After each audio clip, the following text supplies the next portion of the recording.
நலமான வாழ்வே நிறைவான பெருஞ்செல்வம். மனிதனோட உடல்நலக் குறைவுகளை குணமாக்கக்கூடிய ஒரு 12 வகையான காய்கறியில் இருக்குதுன்னு சொல்லி அது குறித்து ஆய்வு செய்யக்கூடிய நண்பர்கள் சொல்கிறாங்க. குறிப்பாக அந்த 12 என்னன்னு சொல்லி பார்த்தோம் சொன்னால், முதலாவது வெண்பூசணி. இந்த வெண்பூசணி மனிதனோட செரிமானம் சம்மந்தப்பட்ட, ஜீரணம் சம்மந்தப்பட்ட அந்த மண்டலத்தை சரி செய்யக்கூடிய திறன்மிக்கதாக இருக்குதுங்கிறாங்க. அடுத்ததாக சிறுநீரக மண்டலம், இதற்கு கத்திரிக்காய். நரம்பு மண்டலம் கொத்தவரங்காய். வாயு மண்டலம் புடலங்காய். தசை மண்டலம் அரசாணிக்காய். அரசாணிக்காய்ன்னு சொன்னால் சில பேருக்கு தெரியாது, மஞ்சள் பூசணிக்காய்ன்னு சொல்லுவாங்க, அல்லது பரங்கிக்காய்ன்னு சொல்லுவாங்க.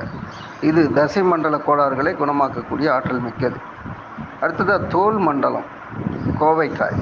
முருங்கைக்காய் சுவாச மண்டலத்தை சரி செய்யக்கூடிய ஆற்றல் மிக்கது. பீர்க்கங்காய், இது நோய் எதிர்ப்பு சக்தியை பலப்படுத்தக்கூடிய ஆற்றல் மிக்கது. தேங்காய், இது எலும்பு மண்டலத்தை வலுவாக்கக்கூடிய திறன் மிக்கது.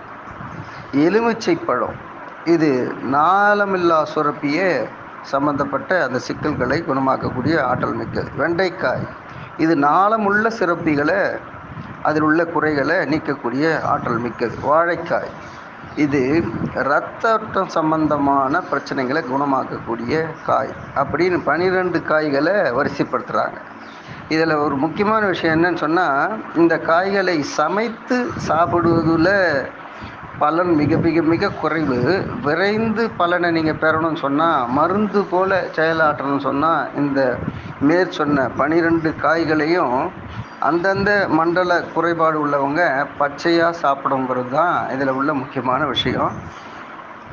இந்த நல்ல தகவல் நாடெங்கும் பரவ எங்களது சேனலை சப்ஸ்கிரைப் பண்ணுங்கள், கமெண்ட் பண்ணுங்கள், ஷேர் பண்ணுங்கள். அன்புடன் காஞ்சி முகிலன்.